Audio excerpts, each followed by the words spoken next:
नमस्ते दोस्तों प्रस्तुत है जीवी उपन्यास का 13वां प्रकरण परीक्षा। दोस्तों, अगर मेरा चैनल, मेरी कहानियाँ, मेरे नावल्स, मेरे उपन्यास अगर आपको पसंद आते हैं तो प्लीज़ मेरे चैनल को लाइक और सब्सक्राइब करें। थैंक यू, धन्यवाद। मुखिया और गांव में रहने वाले पटवारी आदि ने दूल्हा को पूरी मदद देने का वचन दिया, लेकिन साथ ही साथ ये भी कह दिया कि इतने से ही कुछ नहीं हो सकता, और कहा, कान्जी तुझे मारने आवे तो आने देना, फिर हम हैं और वह है।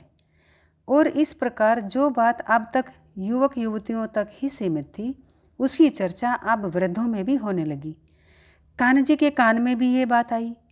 उसे क्षण भर में हंसी आती तो क्षण भर में दुख भी होता। क्षण में देखता हूँ कि वे सब क्या करते हैं, यह सोचकर उसकी आंखें लाल हो जाती। तो फिर कभी जीवन से विरक्ति भी होने लगती। कभी वह मन में सोचता कि जीवी से कह दूं, चल भाग चलें। और ऐसा करते करते 1 महीना बीत गया, जबकि जीवी आदमी मार खाते खाते या तो पशु हो जाता है या हैवान बन जाता है, पर जीवी अभी इनमें से एक भी नहीं हुई थी। घर में होती तो कभी दिन में पशु जैसी लगती, पर कभी रात को दूल्हा को हैवानियत का परिचय भी दे देती। परंतु घर के बाहर तो वह अब भी हंसती रहती थी। सहानुभूति दिखाने वाले लोगों से होने दो, घर है तो रगड़ा झगड़ा चलेगा ही, यूँ कहकर उनके आगे गांव के उदाहरण रखती और कहती, ये तो ऐसे ही चलता है, किसी के यहाँ कम तो किसी के यहाँ ज़्यादा। ऐसे ही करते करते होली भी बीत गई। गर्मी के बेकार दिन आ गए। साथ ही ठलवा आदमी को खोजती भमती माता भी उधड़िया में दिखाई दी।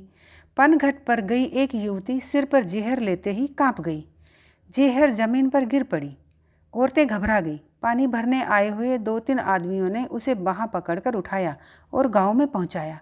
क्षमा मेरी माँ, क्षमा माता जी, यूँ कहती हुई औरतें भी पीछे पीछे आ रही थी। गांव की चौपाल में भीड़ लग गई। माता और भक्ति के उपासक ठाकुरडा उपस्थित हो गए।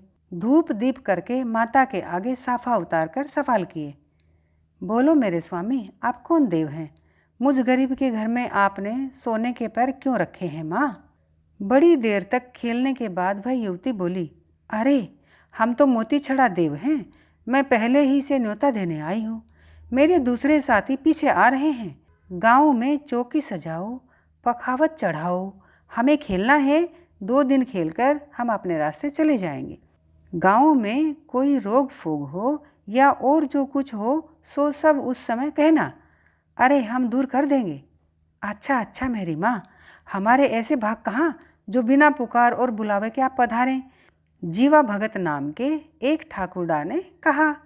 फिर नारियल फोड़कर वचन दिया, कल गांव की ओर से चौकी सजाकर पखावज मनावेंगे, आप अपने साथियों सहित पधारना। अच्छा रे अच्छा, कहती हुई वह औरत जमीन पर लुढ़क गई। दूसरे दिन सुखड़ी पकाने और दिया जलाने के लिए गांव में घी आटे आदि की उगाई होने लगी। चौपाल में मंडप निर्मित हुआ और पखावज गम करने के पहले तो लगभग 20 आदमी, विशेषकर युवक और किशोर खेलने भी लग गए। 3 वर्ष पहले जब यह मोती छड़ा देव आया था, तब गांव के लोगों को जितना डर लगा था उतना इस बार नहीं लग रहा था। उस समय कांजी आदि युवकों की जगह अधेड़ और वह भी विशेषकर ठाकुरडा की इस चौकी का सूत्र संभाल रहे थे। एक के बाद दूसरा यूं 6-7 ठाकुरडा आ पहुँचे। रोली, गुलाल और हल्दी के साथी पूरे हुए। चौकी पर लाल पीला कपड़ा बिछाकर चावल और गेहूं की ढेरियाँ बनाई गई।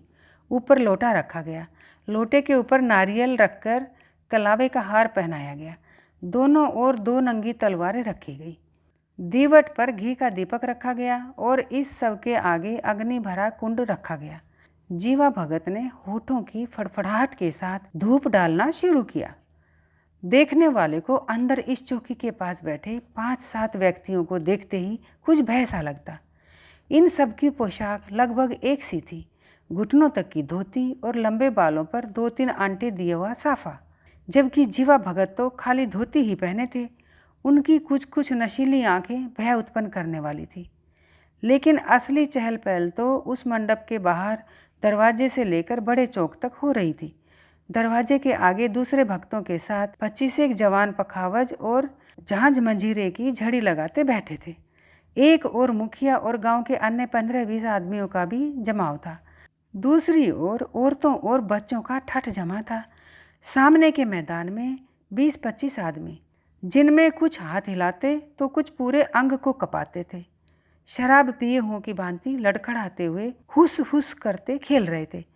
कोई खेलने वालों को पानी पिलाता था तो कोई जमीन पर पानी छिड़क रहा था। इतने में ही एक जोर की किलकारी सुनाई दी। एक आदमी उछलता हुआ 4 फुट दूर जा पड़ा।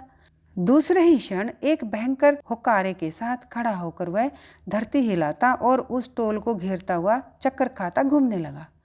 वह रेशमा था।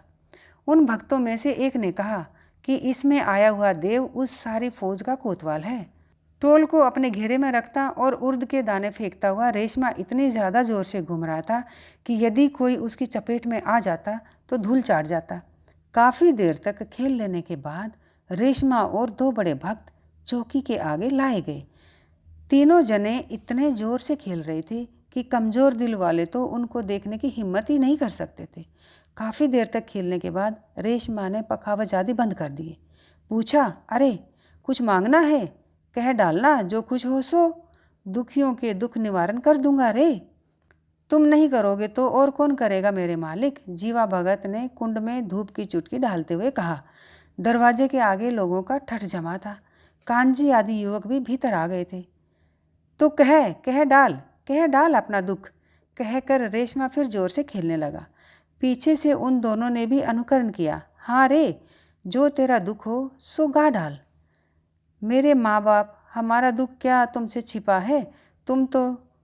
परंतु देव को कुछ बड़बड़ाता हुआ सुनकर जीवा भगत चुप हो गया। रेशमा बोलने लगा, अरे मुझसे क्या छिपा रह सकता है? तू कहे तो तेरे गांव की बुराई को सामने रख दूं। तू कहे तो ऐसा कर्म करने वाले को घड़ी 2 घड़ी में ही पर्चा दे दूं। पर्चा दे दूं का मतलब परिचय का अपभ्रंश, अभिप्राय है शक्ति का प्रदर्शन करना। होगा माँ बाप, काले सिर का आदमी है, भूल तो करता ही है। भूल न करे तो वह आदमी ही काहे के? एक दूसरे वृद्ध ठाकुरडा ने कहा। लेकिन अरे, एक सबल दूसरे दुर्बल को खा जाए, इसकी इज्जत पर हाथ डाले, ये कहाँ का न्याय है? कहकर रेशमा कटकटाकर अपने शरीर को डंडे की तरह घुमाने लगा। ये सुनते ही कांजी के कान खड़े हो गए। वह दूसरी ओर एक खंबे के सहारे खड़े भगत के पास गया और हंसता हुआ बोला, यह देव तो जबरदस्त लगता है। इतने में ही देव को बोलता सुनकर भगत ने उसे चुप किया। देव कह रहा था, अरे जितनी मुझे खबर है उतनी तुम गांव वालों को भी नहीं। कहकर हा हा हा करके अंग के टुकड़े करता हुआ ऐसे खेलने लगा जैसे किसी महान कष्ट से पीड़ित हो।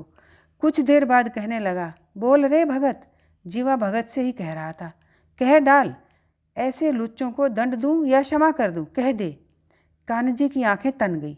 यह तो कोई अजीब देव लगता है। बड़बड़ाता हुआ बोला, क्षमा क्यों नहीं करते हो मेरे मालिक? वह भी तो जाने, पर्चा तो दो ही। अरे अरे, लेकिन इसमें फ़ायदा नहीं निकलेगा। रेशमा फिर जोर से खेलने लगा। जैसे कोई पंप हवा खींचता है, ऐसे उसके मुंह से सुडर सुडर हो रही थी। कान्हजी आगे आ गया था। बोला, नहीं, क्यों निकलेगा? एक बार उस पापी को दंड मिलेगा तो साथ ही तुम्हारा पर्चा भी तो मिल जाएगा और ऐसे काम करने वाले दूसरों को भी अक्ल आवेगी। जीवा भगत और मुखिया आदि ने कान्हजी से चुप रहने के लिए कहा, लेकिन कान्हजी अब चुप रहने वाला न था। देव को खेलते हुए देखकर उसने फिर कहा, यदि तू सच्चा देव है तो आज पर्चा दे दे, इस भरी सभा के देखते इस चौकी के सामने ही। भगत, कौन है ये? इसे कह दे कि मुझसे टक्कर लेना ठीक नहीं है। आज मुझे न छेड़, देव से टक्कर लेने की बात छोड़ दे। और इस वाक्य को पूरा करने के साथ ही रेशमा ने एक भयंकर हुंकार की। पीछे से उन 2 जनों ने उसके स्वर में स्वर मिलाया। उसके पैर तो इतने जोर से पड़ रहे थे कि दूर खड़े आदमियों को भी अपने पैरों के नीचे झंझनाहट महसूस होती थी, जैसे किसी को खाने वाला हो। ऐसे दांत किटकिटाते हुए रेशमा ने गर्जना की, कौन है ये देव का सामना करने वाला? आ जाए मेरे सामने। हाय रे हाय, कितनी देर है रे? लोगों के हृदय जैसे धड़कने बंद हो गए हों। बच्चे माताओं की गोद में छिप गए। औरतें जहाँ खड़ी थी वहाँ से भागने की तैयारियां करती हुई सी आगे से पीछे जाकर खड़ी होने लगी। दृढ़ हृदय वाले भगत भी एक दूसरे को देखने लगे। कान्हजी को बहुत पकड़ा, बहुत बहुत समझाया, पर वह ऐसे जोश के साथ रेशमा के आगे जा खड़ा हुआ जैसे उसे भी देव आ गया हो। शरीर भी कुछ कुछ काँप रहा था। शांत आंखें मानो अंगारे बिखेर रही थी। बोला, मैं ये रहा देव, मुझे भी आज देखना है कि जीते आदमी को तुम कैसे खाते हो। अरे अब भी कहता हूँ, देव का सामना करने में कोई लाभ नहीं है, मुझे तुझ पर तरस आता है, रेशमा ने कुछ ठंडा पड़ते हुए कहा। परंतु कांजी ने तो आज जैसे मरने का ही निश्चय कर लिया हो, ऐसे बोला, यदि तरस खाना हो तो दुनिया में बहुत से ऐसे लोग पड़े हैं जो तरस खाने में विश्वास रखते हैं। मुझे तेरी दया की ज़रूरत नहीं, मैं तो यहाँ बैठा हूँ। मुझे तो आज तेरी परीक्षा लेनी है। और कांजी देव से कुछ कहे इसके पहले ही उसके बड़े भाई आ गए। बाँह पकड़कर उठाने का व्यर्थ प्रयत्न करते हुए वे बोले, ओ अभागे, क्यों बाद में दूसरों को भी परेशान करने के लिए बैठा है। हीरा तथा अन्य युवक भी आ पहुँचे थे। छोड़ दो तुम सब मुझे, आज मुझे सच्चे झूठे का फैसला करना है। इस ठाकुरडा में कौन सा देव समाया है ये मुझे देखना है, कान्हजी ने कहा। लेकिन इस वाक्य को पूरा करने से पहले ही उसे धकेलकर दरवाजे तक ले आया गया।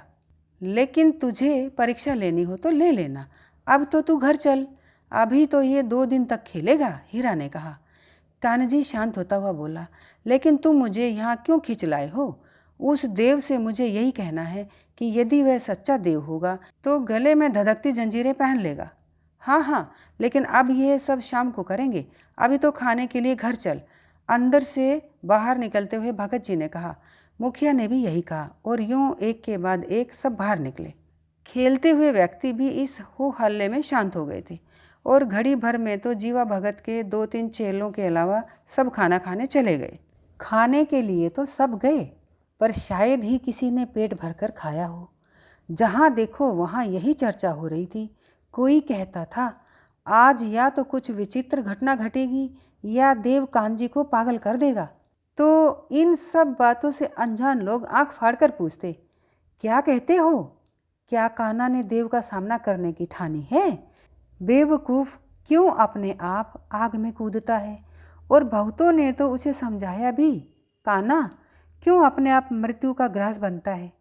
कान्हजी हंसकर जवाब देता, मृत्यु का ग्रास मैं बनता हूँ या ये देव, ये तो शाम को बताऊँगा।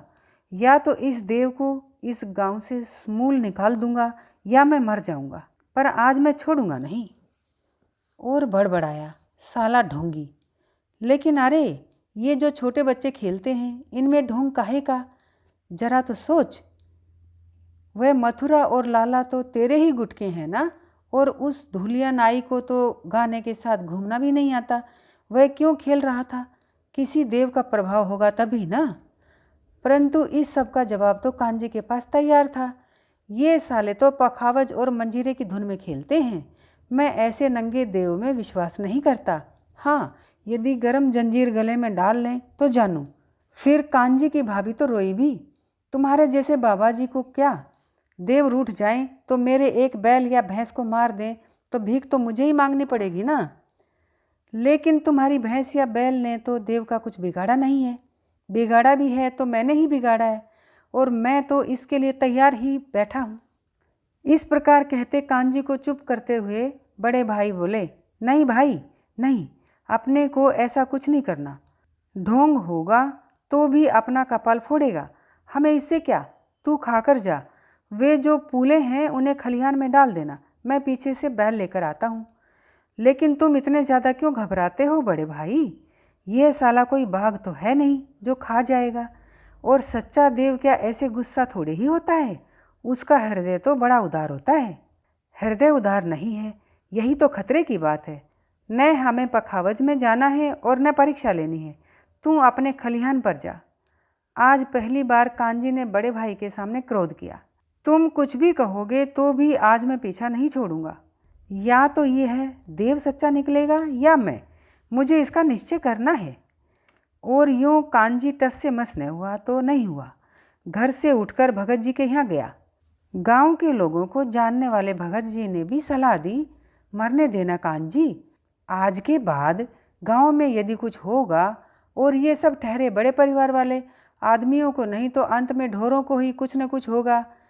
यह तो तय है ही, लेकिन ये लोग तो इसे देव का ही कोप मानेंगे और नाहक अपने ऊपर बदनामी डालेंगे। लेकिन भगत जी, हम पर बदनामी कैसे डालेंगे? गांव वालों के सामने ही इस देव बनने वाले के हाथ में आग पकड़ा दूंगा। सच्चा होगा तो आग पकड़ लेगा। इस प्रकार पर्चा देने के बाद मुझ तने को छोड़कर कोई डालों से थोड़ा ही जा चिपटेगा। ये भी साला देव है या कोई मूर्ख? तो फिर अच्छी बात है, एक युवक ने कहा। और उसके बाद तो अन्य 2-4 युवक भी साथ देने को तैयार हो गए। लेकिन कानजी ने उनसे कहा, नहीं भाई, तुम तो जो कुछ हो सो देखा करना, बीच में बोलना मत। मैं तो अकेला हूँ, इसलिए चाहे जो कर सकता हूँ, पर तुम्हारे पीछे तो रोने वाले हैं, कहकर हंसने लगा। दूसरी ओर मुखिया के यहाँ भी इस बात की चर्चा थी। वे भगत मुखिया से कह रहे थे, देव को छेड़ने से गांव का कुछ भला नहीं होगा मुखिया, इसलिए छोकरों की बातों में आए बिना चुपचाप 2 घड़ी खिलाकर शाम को विदा कर दो। मुखिया और गांव के 2-4 जनों को भी यह ठीक लगा। कानजी को बुला लिया गया, पर उसने जवाब दिया, मैं वहाँ चौपाल पर आता हूँ, जो कहना हो सो वहाँ कहना, मुझे किसी की पंचायत नहीं सुननी। मुखिया हारकर भगत जी के यहाँ आए, लेकिन वहाँ भी अंत में उन्हें निराश होना पड़ा। निराश इसलिए कि यदि कानजी अकेला होता तो कदाचित बहुमत के आगे उसकी जिद न चलने पाती, पर यहाँ तो 8-10 जने थे और उनमें भी फिर मिल गए थे भगत जी। हार कर मुखिया ने भगत जी को एक ओर ले जाकर समझाया और उसके बाद उन छोकरों के घर चक्कर लगाते हुए कहा, देव का सामना करने खड़ा हुआ है तुम्हारा लड़का, पर यदि गांव में कुछ हो गया तो तुम जिम्मेदार होगे। ऐसी धमकी देते और डर दिखाते हुए चौपाल पर आ बैठे। मुखिया की यह तरकीब खूब कारगर हुई। हर एक युवक के घर का आदमी, किसी किसी का तो पूरा कुटुंब ही भगत जी के यहाँ आया। कोई डांट फटकार कर तो कोई समझा बुझाकर अपने अपनों को घर ले गया, और यदि चौपाल में जाने भी दिया गया तो पक्की प्रतिज्ञा करने के बाद। रह गया कानजी, लेकिन उसमें तो अब और भी हिम्मत आ गई थी। समझाना आरंभ करने वाले भगत जी से, तुम भी क्या हो भगत जी, जानबूझकर भी ऐसी बातें करते हो, कहकर अकेले जूझने की खुमारी में वह उठा। भगत जी से कहा, तुम जाकर सो रहो भगत जी, वहाँ आओगे तो या तो तुम्हें व्यर्थ में बोलना पड़ेगा या न बोलने पर कलंक सिर पर लेना पड़ेगा। कहकर हीरा गया या है, बड़बड़ाता हुआ वह उसके घर की ओर मुड़ा। ये तो ठीक है मेरे भाई, पर तू जा, मैं पीछे से आता हूँ, कहकर सोच में पड़े हुए भगत जी हुक्का पीने लगे। कानजी को तो जैसे कुछ होना नहीं था, पर भगत जी को ज़्यादा दहशत तो स्पर्श दोष को मान बैठने वाले गांव वालों की थी।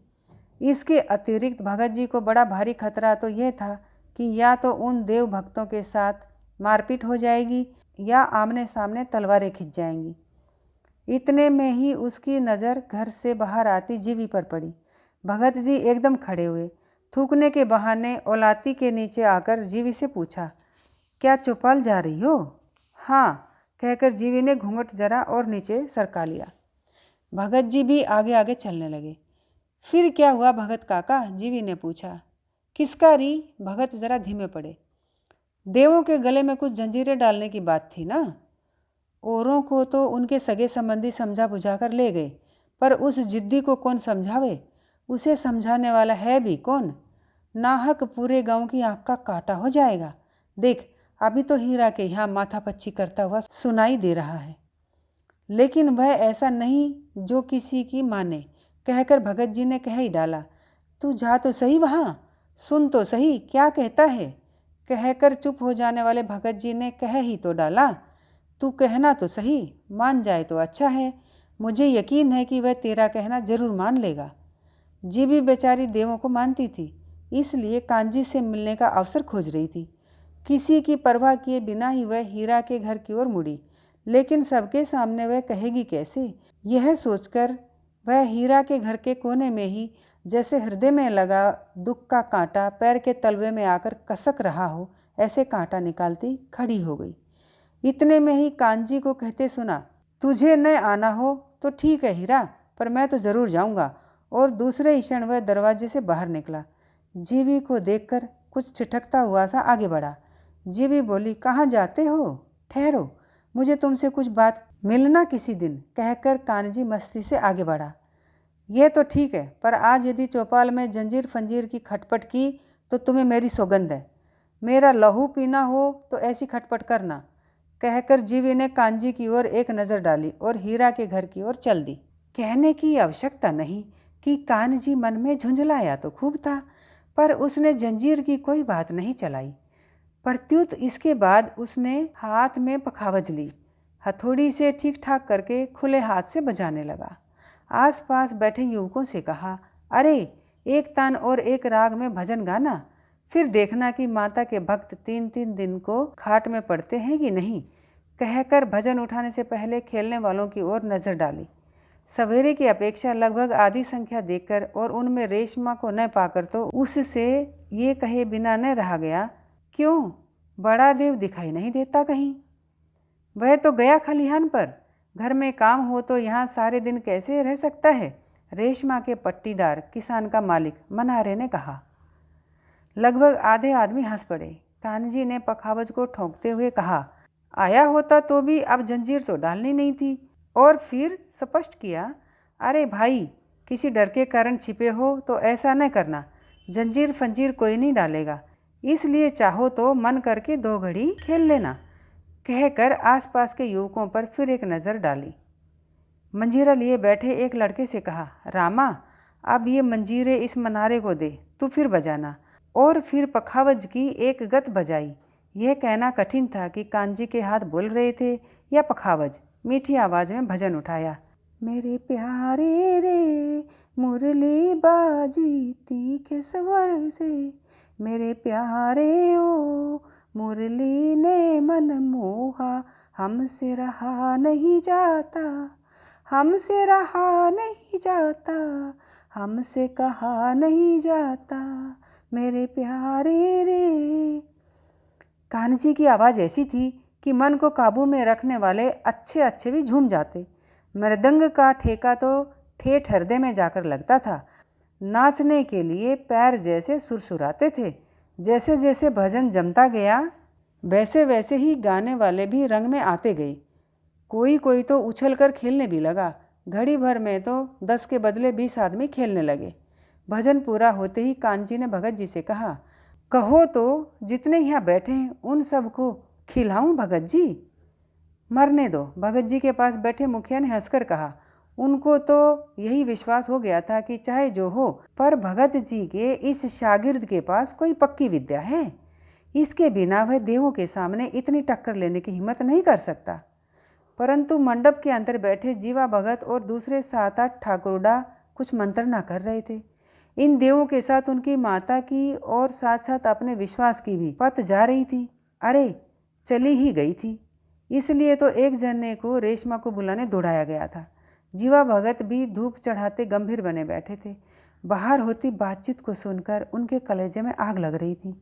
इतने में ही रेशमा आया, मंडप के पीछे होकर अंदर गया। जीवा भगत ने उसे आड़े हाथों लिया। बोल हरामी, तुझ में जो खेल रहा था क्या वह देव था? कुछ इधर उधर की बातें करने के बाद रेशमा ने कहा, मेरी माता थी जीवा काका, तो आने दे अपनी माता को। हम भी अपने देव का स्मरण करते हैं। इन गांव के लोगों को दिखा देंगे कि देव के साथ टक्कर लेना कोई छोटे बच्चों का खेल नहीं। कान्हजी ने दूसरा एक ऐसा भजन उठाया जो मुर्दों को भी झुमा दे। राजा के शहर में गायें काटी गई वीर, सहाय के लिए आओ राम दे। और जब दूसरी पंक्ति उठाई, श्वेत घोड़े पर चढ़े वीर राम दे, क्षमा करो राम दे, तब तो तंबू में शोर मच गया। धरती ऐसे हिल रही थी जैसे मानो स्वयं भी खेल रही हो। कान्हजी के कान में कुछ भनक तो पड़ी, आज कुछ न कुछ झगड़ा जरूर होगा, पर उस पर विशेष ध्यान न देकर भजन चालू रखा। दरवाजे में लोगों के ठठ फिर जम गए। लगा जैसे बाहर खेलते आदमियों में भी नई चेतना आ गई हो। तंबू में से आवाज आई, कहाँ गया रे मुखिया? वह परीक्षा लेने वाला कहाँ गया? आ जाए मेरे सामने। जीवा भगत गरज रहा था। मुखिया ने भगत जी को आगे करते हुए कान्हजी से कहा, तू अपना भजन चालू रखना। अंदर जाकर देखता है तो 5.5 हाथ लंबा जीवा भगत और उनके पीछे रेशमा के साथ 3 और आदमी लंबे बालों को खोलकर धमा चौकड़ी मचा रहे थे। मुंह की हाउस हाउस की आवाज़ से तो शांत जलती हुई दीपक की लो भी जैसे कांप रही थी। बाहर भजन गाने वालों की आवाज़ कांप रही थी। कान्हजी भी कुछ कुछ कांप रहा था, डर के मारे नहीं, गुस्से के मारे। उसका चित्त भी भजन गाने से हटकर अंदर से आने वाली गर्जना पर लगा था। कोई कोई वृद्ध कह रहा था, भाई अब पखावज बजाना बंद करो, देव क्या कहता है ये सुनने दो जरा। सुनना हो तो जाओ ना अंदर, पखावज क्यों बंद करें, हीरा ने कहा। लेकिन तभी कांजी के कान में आवाज़ आई, नहीं रे मुखिया, मुझे कुछ नहीं सुनना, ला पहले मेरा भोग ला, परीक्षा लेने वाले को बुला और मेरे आगे खड़ा कर दे। दूसरे ने भी हाँ रे ला दे कहकर जीवा भगत के कथन का समर्थन किया। मुखिया कह रहे थे, होगा मेरे माँ बाप, लड़का था भूल हो गई, इतना अपराध क्षमा करो देव तुम तो। एक भयंकर आवाज़ के साथ जीवा भगत गरजा, हाँ रे आज तेरा मान नहीं रखेगा मुखिया, मेरा भोग ला धर दे यहाँ, मुझे उसके दांत गिनने हैं। कर कट कट करता हुआ दांत भींचने लगा। सारी भीड़ कभी देव वाले तंबू की ओर तो कभी कांजी की ओर देख रही थी। माताओं को अपनी गोद में छिपे बालकों का ध्यान न था। सबकी आंखें और मुंह फट गए थे, जैसे हृदय की गति रुक गई हो। मुझे उसके दांत गिनने हैं कि आवाज़ के कान में आते ही कान्जी ने मृदंग को एक ओर रख दिया। उछल कर खड़ा होता हुआ बोला, तेरे देव की ऐसी की तैसी, देखे कैसे मेरे दांत गिनता है। और लाल ताती आंखों से तंबू की ओर चला। किसी किसी को तो कान्जी पर भी देव चढ़ा हुआ लगने लगा। 4-5 औरतें तो बोल उठी, काना भाई अरे कोई पकड़ो तो सही। और देखते क्या है कि कान्जी की एक बाह से जीवी चिपटी है और दूसरे से हीरा और कान्जी के बड़े भाई। लेकिन कान्जी को इसका भान भी न था। जैसे ही उसने ये सोचकर कि यह किसी मर्द का हाथ है उसे छुड़ाने का प्रयत्न किया, वैसे ही औरत दिखाई दी। जीवी को पहचानते देर न लगी। उसका जीवी का मुंह फट गया था और उसकी फटी हुई आंखें देखकर तो ऐसा लगता था जैसे अभी उसमें होकर प्राण निकल जाएंगे। तू ही मेरे प्राणों की प्यासी है, कांजी बोल उठा। अच्छा चल छोड़ दे कहकर देव की ओर एक कड़ी नज़र डाली और पीछे को मुड़ गया। हीरा और बड़े भाई उसके पीछे पीछे घर की ओर चल दिए। जब जीवी को इसका ध्यान आया कि वह स्वयं क्या कर बैठी है तो उसे धरती फटने पर उसमें समा जाना ज़्यादा अच्छा लगा। वह घर की ओर चली तो सही, पर उसे ऐसा अनुभव हो रहा था जैसे दुनिया में शायद ही किसी को हुआ हो। पीछे से गांव के लोगों की आंखें ऐसे चुभ रही थी जैसे भालों की नोकें। बाहर खड़ी औरतें भी ऐसे तितर बितर होने लगी जैसे सब कुछ समाप्त हो गया हो, होने वाली बात हो चुकी हो। पर मंडप में तो जितना शोरगुल पहले था उससे भी ज़्यादा बढ़ गया था। कान्जी का स्थान भगत जी ने ले लिया था, पर वे शांत भाव से ही देव से कह रहे थे, यहाँ बुलाने से क्या है, तू तो हवा है, चाहे जितनी दूर से मन चीता काम कर सकता है। कौन है यह? जीवा भगत गरजा, ला रे मेरा खड़ग ला, इसकी खबर लूँ। जिसे भय छू भी नहीं गया था ऐसे भगत जी ने धीरे से 2 डग भरे। जीवा भगत के सामने जाकर उसका तिरस्कार सा करता हुआ वह कहने लगा, जीवा भगत, देव को तो खड़ग की जरूरत होती नहीं, समझे, खड़ग तो आदमी ही काम में लाता है। इसलिए खेलने आए हो तो चुपचाप खेलकर हंसी खुशी अपना रास्ता लो, कहकर मुंह फेरते हुए कहा, अच्छा उठो मुखिया, 2 घड़ी भजन गाने हो तो गाकर विदा करो, देख लिए देव और उनकी करामात, कहकर तंबू से बाहर हो गए। भगत जी के कहने का ढंग और मुख मुद्रा ऐसी थी कि न केवल मुखिया वरन लगभग सारे गांव को ही इस प्रकार की हिम्मत आ गई थी, बातें भी कर रहे थे। भगत जी को किसी के बाप की भी परवाह नहीं, वह किसी से लाग लगाव रखने वाले थोड़े ही हैं। उन्होंने तो पकड़ा है एक सतनाम, एक भगवान का सहारा, उनके स्वामी का ये देवी देवता क्या कर सकते हैं। तो फिर तीसरा कह रहा था, भाई किसी विद्या के बल के बिना किसी का मुकाबला नहीं किया जा सकता। भगत जी के बोलते ही वह देव कैसा ठंडा पड़ गया। उनकी जगह यदि कांजी होता तो देखते ही बनता। तो एक ने निष्कर्ष निकाला, उन्हें जरूर उसकी नस मालूम होगी, यूँ लंबी चौड़ी बात करने से क्या फ़ायदा। कुछ देर मृदंग कूटकर सबको खिलाने के बाद गांव के लोग उठे और 5 नारियल फोड़कर गांव की सीमा पर रखाए। सबको लगता था कि इस वर्ष न तो देवों के आने में कोई लाभ हुआ और न जाने में ही कोई मज़ा आया। सब सीधे सीधे उतर गया था। फिर भी बहुतों को लगता था कि कुछ न कुछ अनिष्ट जरूर हुआ है, किसी की परीक्षा अवश्य हुई है।